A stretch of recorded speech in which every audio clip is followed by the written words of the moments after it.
Mahfud MD, Profesor Dr. Haji Mahfud MD.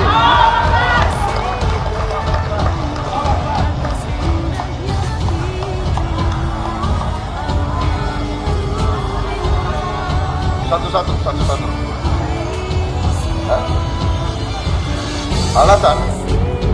Alasan beliau tokoh nasional, beliau menyatakan ingin mendukung kami, beliau berpengalaman, beliau punya jaringan yang sangat luas.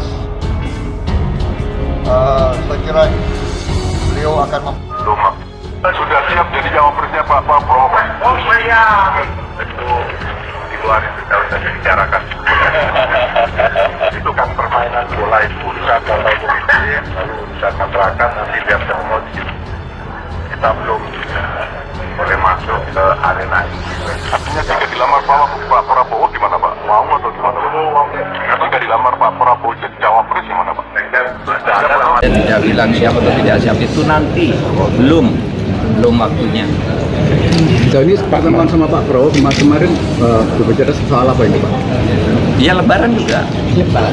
Lalu saya diundang ceramah ke kantor di Hambalang. Ini memang ada baiknya Pak Mahfud MD itu jadi wakil presiden. Ada yang bilang kenapa nggak Hotman Paris? Oh enggak, I'm not interested in the politics. Saya lebih suka berdansa dan ceria menikmati hidup ini. Walaupun saya tahu semua celah-celah. Setiap ada putusan pengadilan, saya tahu apa yang terjadi, kenapa putusannya begini. Because jam terbang 40 tahun. Oke? Menteri Pertahanan sekaligus bakal calon Presiden Gerindra, Prabowo Subianto mendapatkan dukungan dari sejumlah relawan Jokowi dan Gibran. Dukungan ini disampaikan saat Prabowo bertemu empat mata dengan Gibran Rakabuming Raka dan relawan di Solo, Jawa Tengah sambil santap malam, menu angkringan dan wedangan. Prabowo mengaku kaget dapat dukungan baca pres dari relawan Gibran Rakabuming Raka dan Jokowi, Jateng dan Jawa Timur. Saya didadak, ini Kopassus didadak, mantan Kopassus terdadak. Tapi tidak menyangka sama sekali Pak ya? Tidak menyangka. Terima kasih. Ada 15 relawan, tadi sempat ada pesan khusus Bapak dari relawan untuk mendengarkan. Ya, kita sama-sama komit, kita ingin Indonesia ini kuat, aman, sejahtera. Semua yang sudah dirintis oleh Pak Jokowi kita ingin teruskan, kita ingin Indonesia bangkit dan kita punya kesempatan yang luar biasa. Kita punya apa yang disebut window ya. Koordinator relawan Gibran, Kuat Hermawan percaya diri mengklaim 90% relawan di Jawa Tengah dan Jawa Timur mendukung Prabowo. Saya menangkap bahwa tidak ada anomali ya antara aspirasi yang berkembang di kalangan masyarakat, kemudian di kalangan Nahdlatul Ulama, Nahdliyin, kaum Nahdliyin. Beberapa kali survei di internal Nahdliyin misalnya, Pak Mahfud selalu menempati ranking pertama di antara beberapa kader NU.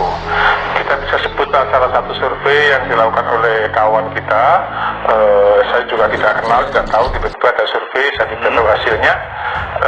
Kalau nggak salah Indupol ya, beberapa waktu lalu survei, saya diberitahu hasilnya ternyata nomor 1 itu Pak Mahfud, hasilnya sekitar 17 sekian persen, kemudian ada Khofifah, kemudian yang ketiga ada Muhaimin dan lain-lain sebagainya. Ini juga pernah dilakukan saya bersama beberapa kawan bikin konvensi calon presiden dari NU. Hasilnya nggak jauh beda. Pak Mahfud MD sebagai calon tertinggi di kemudian ada Khofifah, ada jadinya orangnya itu aja lah kira-kira. 3 orang ini ya? Ya, 3 orang. Kemudian yang lain juga ada Laga Masko dan lain-lain, ada kawan-kawan banyak lah.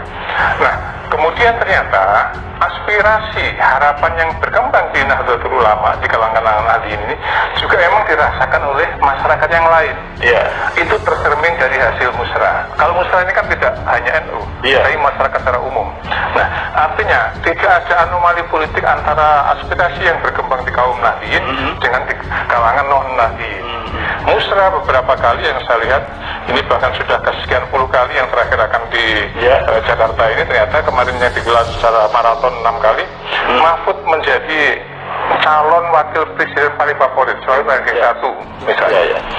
Kalau calon presiden kita sama-sama tahu lah, di situ saya lihat ada kompetisi yang sangat ketat antara Prabowo sama Ganjar.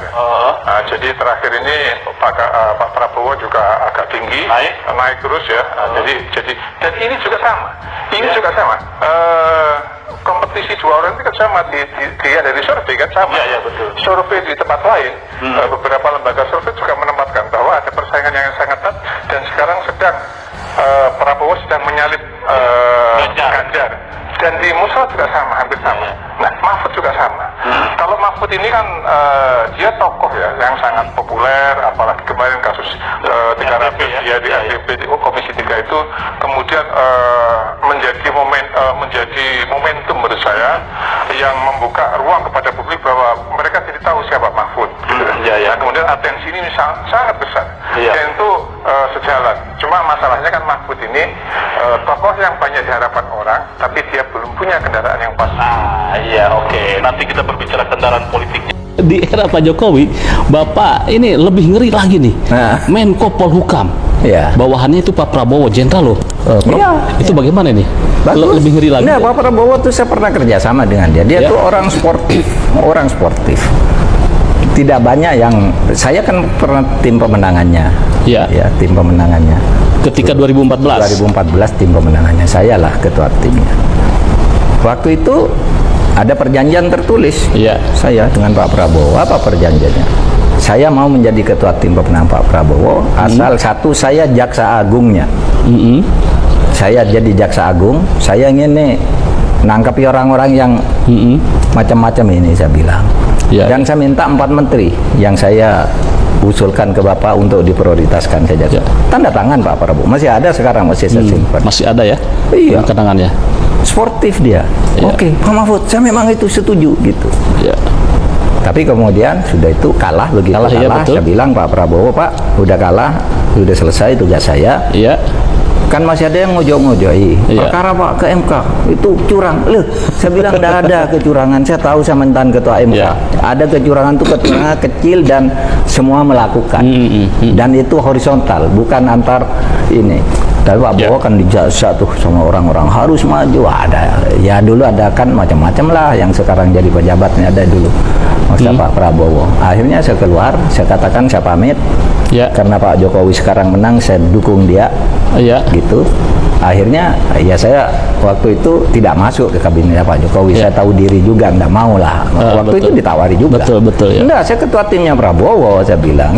Saya sekarang keluar dari timnya Pak Prabowo, tapi saya enggak mau masuk kabinet. Saya bilang, kenapa? Saya timnya Pak Prabowo, kok saya masuk? Baru akhirnya di 2019 ya? Di 2019 saya ikut membantu di ideologi ya BPIP, saya bersama Bu Mega, baru 2019-nya.